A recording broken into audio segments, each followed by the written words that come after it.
प्यारे विद्यार्थियों, इससे पहले मैं प्लेटो के न्याय सिद्धांत के बारे में बता चुका हूँ।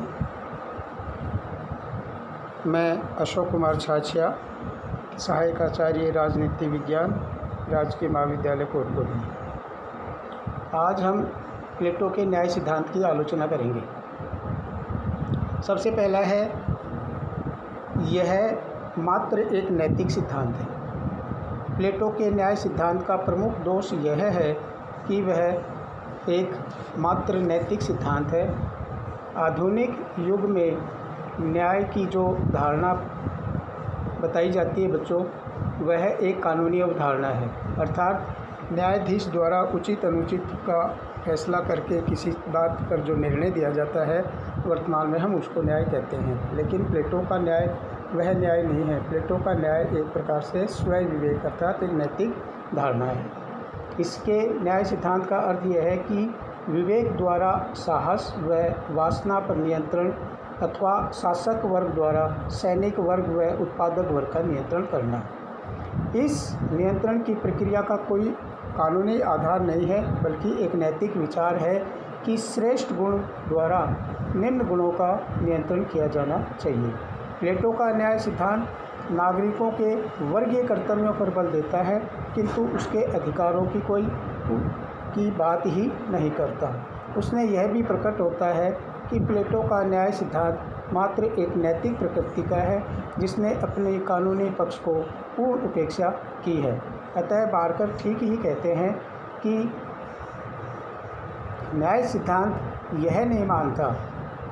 अतः बारकर के अनुसार प्लेटो का न्याय सिद्धांत वास्तव में न्याय नहीं है, वह एक मनुष्यों को अपने अपने कर्तव्यों तक सीमित रखने वाली एक भावना मात्र है, कोई ठोस कानून नहीं।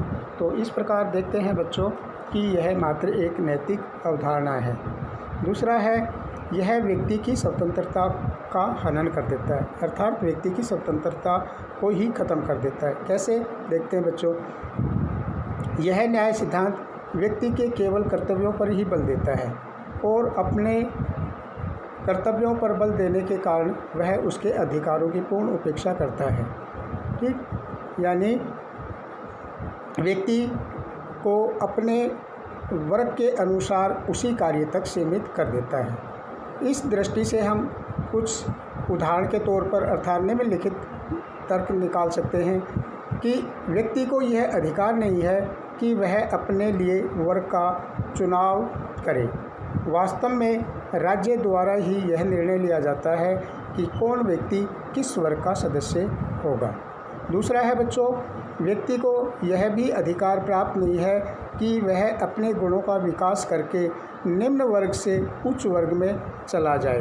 अर्थात इसका निर्णय करने का अधिकार भी राज्य का ही होता है कि वह किस वर्ग में रहेगा और किस वर्ग में नहीं।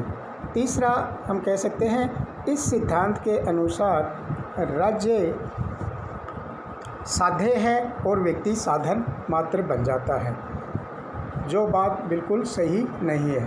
अतः यह सिद्धांत राज्य को सर्वाधिकारवादी बनाता है और व्यक्ति की स्वतंत्रता का अंत कर देता है। बच्चों, आप तो जानते हैं साध्य और साधन का अंतर।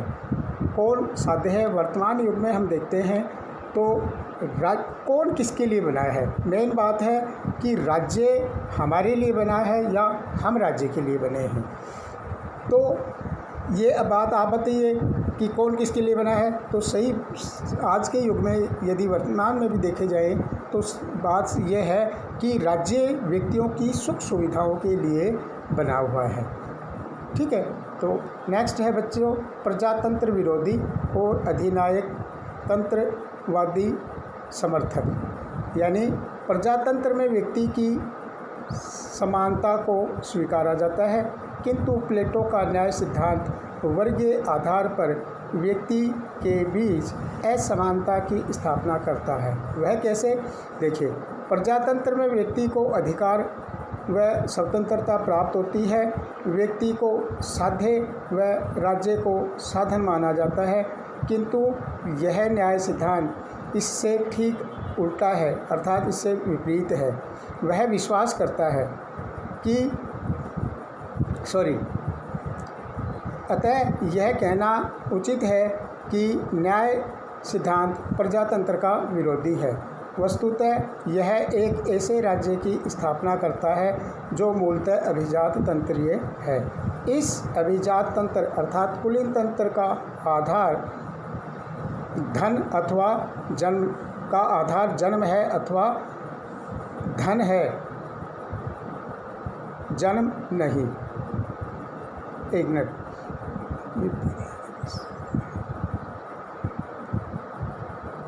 इस अभिजात तंत्र का जो आधार है वह धन अथवा जन्म नहीं अपितु ज्ञान यानी आत्मा के अनुसार है। यानी जिस मनुष्य में जैसी आत्मा होती है उसके अनुसार ही, जिस प्रवृत्ति होती है उसके अनुसार ही उसका वर्ग निर्धारित कर दिया जाता है और फिर वर्गों के आधार पर ही उनका कार्य विभाजन कर दिया जाता है। तो इस तरह से हम देखते हैं कि इस तीसरे वर्ग के लोगों को के उच्च वर्ग में प्रवेश कर लेने का घोर विरोधी करता है। वर्तमान में यदि हम देखें तो व्यक्ति अपने, जैसे मान लीजिए आज कोई भी एक छोटी कास्ट से यानी SC ST किसी भी जाति से हो सकता है, मेरा मतलब यहाँ जाति विशेष से नहीं है, ये कहना है, समझाना है कि आज यदि एक SC वर्ग का व्यक्ति है वह अपने गुणों का विकास कर अपनी मेहनत से, अपनी लगन से एक RS, एक IAS, डॉक्टर, इंजीनियर सब कुछ बन सकता है। लेकिन प्लेटो के न्याय सिद्धांत में इस तरह की छूट नहीं है। यानी वह जिस वर्ग में एक बार जन्म ले लेता है उसी वर्ग में बना रहता है। नेक्स्ट है बच्चों, व्यक्तित्व का पूर्ण विकास नहीं होता है। यानी व्यक्ति का अपूर्ण विकास होता है। व्यक्ति के व्यक्तित्व के पूर्ण विकास के लिए ज़रूरी है कि व्यक्ति को अपनी समस्त योग्यताओं को विकसित करने का अवसर मिले। जैसा मैंने बच्चों अभी थोड़ी देर पहले बताया है कि जैसे कोई भी SC ST OBC वर्ग का कोई भी व्यक्ति है जो अपने आप को निम्न मानता है वह अपने सभी गुणों का विकास करके RS IAS बन सकता है, लेकिन प्लेटो ऐसा नहीं मानता है। अर्थात व्यक्ति को अपनी आत्मा के तीनों गुणों का विकास करने का मौका मिलना चाहिए, किंतु प्लेटो का न्याय सिद्धांत एक व्यक्ति को उसकी आत्मा के केवल प्रधान गुण को ही नियंत्रित करने का मौका देता है और उसके अन्य दो गुणों की पूर्ण उपेक्षा करता है। इस प्रकार यह न्याय सिद्धांत व्यक्ति के संपूर्ण व्यक्तित्व के मात्र 1/3 अंश को ही विकसित करने देता है और बाकी के 2/3 अंश को वह विकसित करने का मौका देता है। इस संबंध में यह निष्कर्ष निकलता है कि 2/3 बहुमत, 2/3 व्यक्तित्व का विकास रुक जाता है और केवल 1/3 व्यक्तित्व का विकास हो पाता है। नेक्स्ट है बच्चों, अमनोवैज्ञानिक एवं अव्यवहारिक सिद्धांत। प्लेटो का न्याय सिद्धांत मूलतः मानव मनोविज्ञान के प्रतिकूल है और यह इसलिए कि यह वास्तविक जगत में एक अव्यवहारिक सिद्धांत ही माना जाता है। उसका यह विचार असत्य है कि एक व्यक्ति को अपने संपूर्ण जीवन में आत्मा के किसी एक गुण के कारण ही अर्थात उसके अधीन रहता है। वास्तविकता यह है कि एक ही व्यक्ति आयु, अनुभव, आवश्यकता एवं परिस्थितियों के अनुसार कभी वासना, कभी साहस तथा कभी विवेक के गुणों से प्रभावित होकर जीवन यापन करता है। इस न्याय सिद्धांत ने शासक वर्ग एवं सैनिक वर्ग के लिए जिस साम्यवादी प्रणाली का प्रतिपादन किया है वह भी स्त्री पुरुषों के अमनोविज्ञान के एकदम विपरीत है।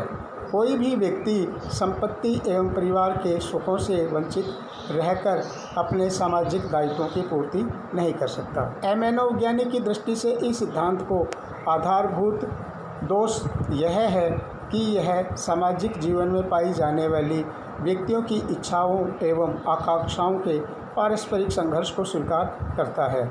यह सिद्धांत इस प्रकार की यांत्रिक जीवन पद्धति में विश्वास करता है जो मानव मनोविज्ञान के विरुद्ध है। सेबाई ने तो ठीक ही कहा है कि प्लेटो की न्याय की धारणा अत्यधिक जड़, आत्मपरक, निष्क्रिय एवं ए मनोवैज्ञानिक तथा एफ व्यवहारिक है। नेक्स्ट है बच्चों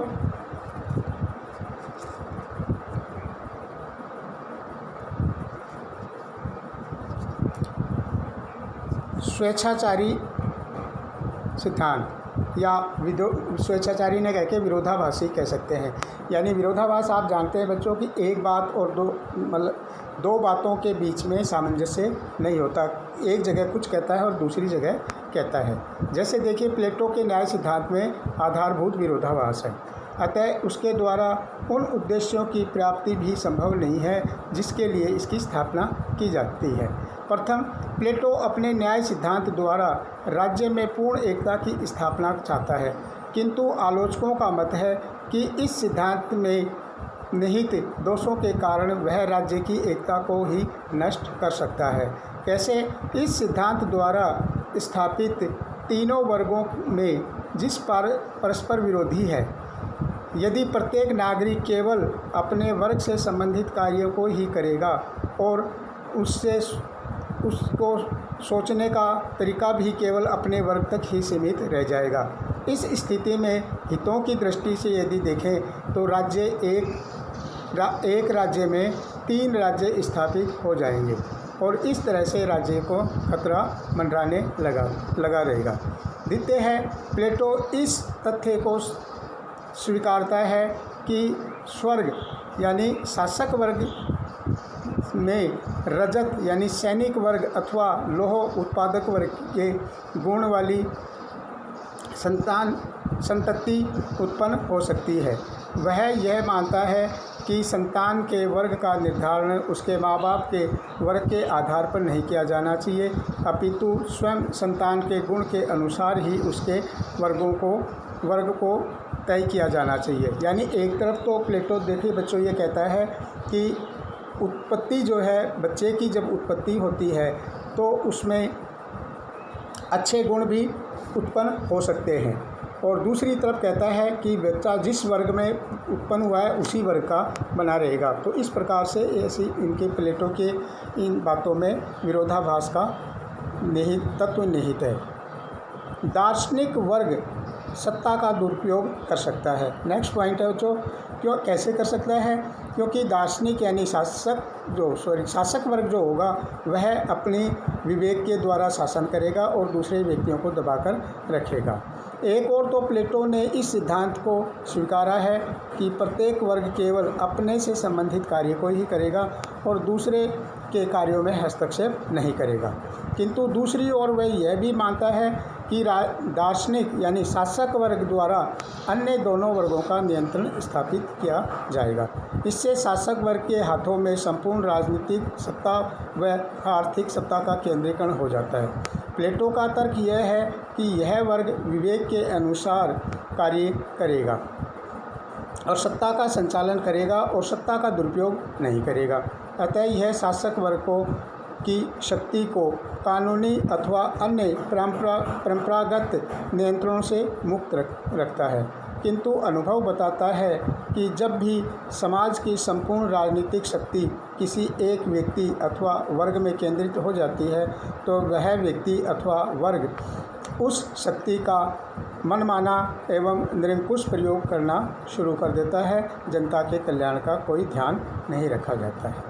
ठीक है, नेक्स्ट है बच्चों अमनोवैज्ञानिक पद्धति पर आधारित सिद्धांत। जैसे प्लेटो के न्याय सिद्धांत अमनोवैज्ञानिक पद्धति यानी आगमनात्मक पद्धति पर निर्भर करता है।